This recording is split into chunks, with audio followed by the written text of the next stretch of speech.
Assalamualaikum warahmatullahi wabarakatuh. Perkenalkan, kami dari kelompok 3. Di sini kami akan menjelaskan bab sistem koloid mengenai perbedaan larutan, koloid, dan juga suspensi. Selanjutnya, adapun anggota kelompok kami sebagai berikut. Assalamualaikum warahmatullahi wabarakatuh. Perkenalkan, nama saya Rizal Kanadiatma dari kelas 11 MIPA 4 absen 10. 1. Larutan. Larutan merupakan sistem dispersi yang ukuran partikel-partikelnya sangat kecil, sehingga tidak dapat dibedakan atau diamati antara partikel pendispersi dengan partikel terdispersi, walaupun menggunakan mikroskop dengan tingkat pembesaran yang tinggi atau mikroskop ultra.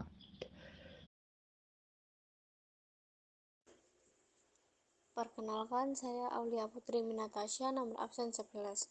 Di sini saya akan menjelaskan mengenai contoh-contoh dari larutan dalam sebuah koloid.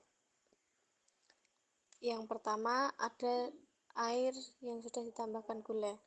Larutan air dan gula termasuk larutan sejati, karena gula dapat larut dalam air. Yang kedua, ada alkohol. Alkohol merupakan gugus hidroksil yang membentuk ikatan hidrogen dengan air. Yang ketiga, air laut. Air laut mengandung garam yang menyebar dalam molekul pelarut. Dan yang terakhir ada sirup, yang mana zat terlarut dalam sirup terlarut dalam pelarut yang berupa air. Assalamualaikum warahmatullahi wabarakatuh. Perkenalkan, saya Anissa Nasution, absen 9. Di sini saya akan memaparkan pengertian dari submateri yang kedua, yaitu koloid. Pengertian dari koloid adalah jenis campuran heterogen yang terbentuk karena adanya dispersi suatu zat ke dalam zat lain yang dicampur. Butiran lebih besar dari molekul serta tidak dapat dilihat dengan mata kecuali dilihat dengan mikroskop.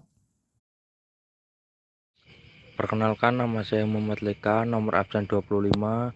Jadi di sini saya akan menjelaskan tentang contoh koloid. Yang pertama ada kabut. Kabut merupakan cairan yang terdispersi dalam fase gas. Selanjutnya ada tinta, yang mana tinta terdispersi koloid berupa zat padat dalam cair. Dan contoh yang terakhir ada agar-agar, di mana proses pembuatannya terbentuk struktur gel yang tercipta karena panas dalam air. Perkenalkan, saya Sabila Kansadasari, nomor absen 34. Di sini saya akan menjelaskan mengenai suspensi. Suspensi adalah campuran heterogen dari suatu fluida yang mengandung partikel zat terlarut yang cukup besar untuk proses sedimentasi. Suspensi dianggap heterogen karena mengandung setidaknya dua zat yang berbeda. Suspensi didefinisikan sebagai campuran heterogen di mana partikel padat tersebar di seluruh cairan tanpa larut di dalamnya. Perkenalkan, saya Galuh Prabowisnu, absen 19, akan menjelaskan mengenai contoh suspensi. Air dengan pasir. Jika kedua zat tersebut dicampur, masih bisa dibedakan menjadi masing-masing zat seperti awal. Kedua, minyak dan air. Campuran antara zat cair yang mengandung partikel padat yang tidak dapat larut karena terdispersi dalam fase cair. Air dengan kopi. Serbuk kopi tidak dapat bercampur seutuhnya dengan air, sehingga disebut campuran heterogen. Selanjutnya, saya akan menjelaskan mengenai perbedaan larutan, koloid, dan juga suspensi. Yang pertama, berdasarkan sifat, larutan bersifat homogen atau tidak dapat dibedakan dengan mikroskop ultra. Koloid tampak homogen dengan mikroskop ultra tampak heterogen. Suspensi bersifat heterogen. Yang kedua, berdasarkan warna. Larutan berwarna jernih, koloid tidak jernih, suspensi tidak jernih. Yang ketiga, berdasarkan fase, larutan 1 fase, koloid 2 fase, suspensi 2 fase. Yang keempat, berdasarkan penyaringan, larutan tidak dapat disaring, koloid dapat disaring menggunakan kertas saring ultra, suspensi dapat disaring kertas ultra.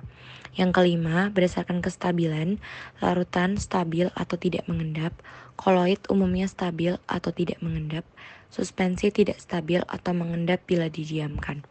Yang keenam, berdasarkan ukuran partikel, untuk larutan berdiameter partikel kurang dari 10⁻⁻⁷, koloid berdiameter partikel 10⁻⁻⁷ sampai 10⁻⁻⁵, suspensi berdiameter partikel lebih dari 10⁻⁻⁷.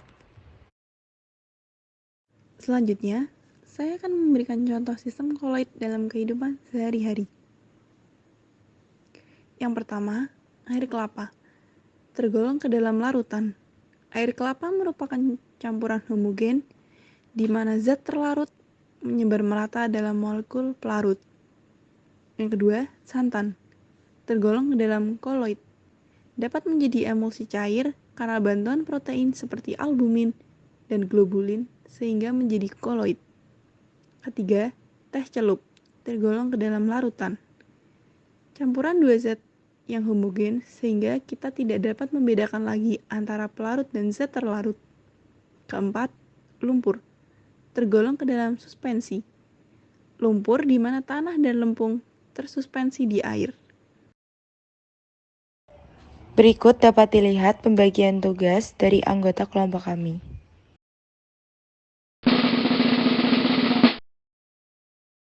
Sekian presentasi dari kelompok kami, kurang lebihnya mohon maaf. Wassalamualaikum warahmatullahi wabarakatuh.